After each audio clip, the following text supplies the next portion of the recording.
Hello and welcome to another episode of the Tejano Traveler. I'm your host Wally, and today we are on the Texas Hill Country Trail in Landa Park in New Braunfels, Texas. Taking a look at this wonderful park that's full of history that has lasted for thousands of years. First thing you notice when you get here is a Founders Memorial, which celebrates the German people that created this town. Now, this town was already here in some different forms, but the Germans were the ones that decided to look at the Comal Springs, which were really important to the area, and decided that this was going to be the place where they were going to start their community, and that's the Founders Oak. It's a pretty big oak. It gives you a lot of shade, and it's a pretty oak, and I'm glad they're saving it. Look at those branches stretch out. Now, this was created by the Prince Karl of Sams Braunfels. But as you can see, it was already part of the Texas El Camino Real de los Tejas. And before that, it was already part of the um, Native American tours of the springs that they would go to.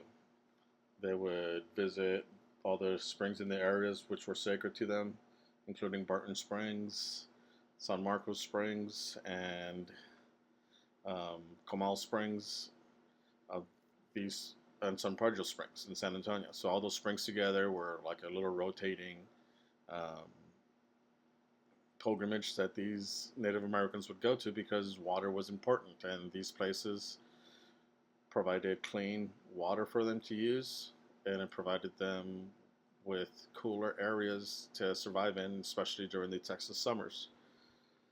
So the Germans were the third people to settle in this area after the Native Americans and the Spanish, and this place got turned into Landa Park, and that's where Comal Springs is right there. The Comal Springs eventually formed the Comal River, which is a shortest river in Texas. It's all within the city limits, but you can see some of the fresh, clean water that pumps out of the springs here along the fault line, and it's pretty impressive. And they've closed them off.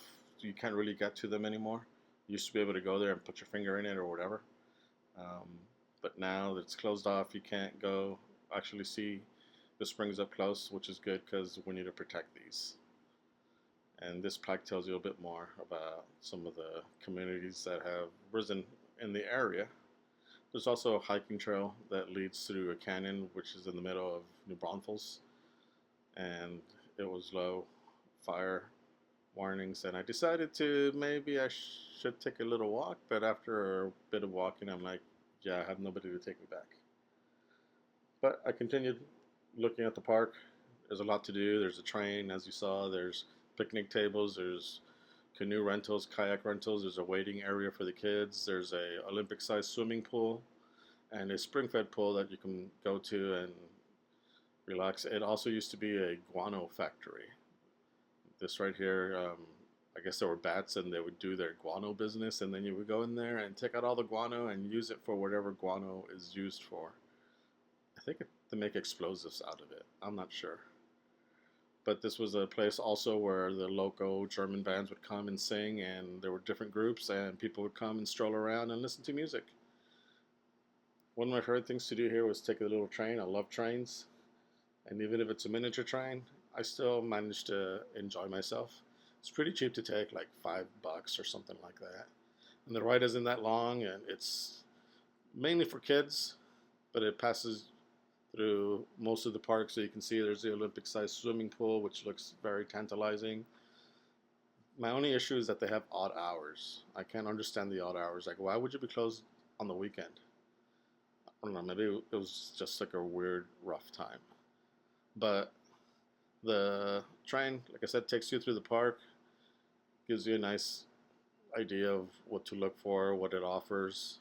There's different pavilions you can rent. There's barbecue grills. There's shady areas for picnics. It's a pretty cool park in the center of the town. And like I said, it's very historic. There's a whole bunch of historical plaques and markers around that you can read. People have been coming here for ages, and I like how they've sort of made these springs a focal point of the community. I like seeing all the bridges that go over the creek so you are able to access most of the park. But if you ever get a chance to be in New Braunfels, definitely check out the Landa Park, check out the train, check out some of the swimming areas and waiting areas, and get to learn a bit more about the history of New Braunfels, which stretches back thousands of years. Anyways, thanks for watching. Don't forget to like and subscribe. Bye bye.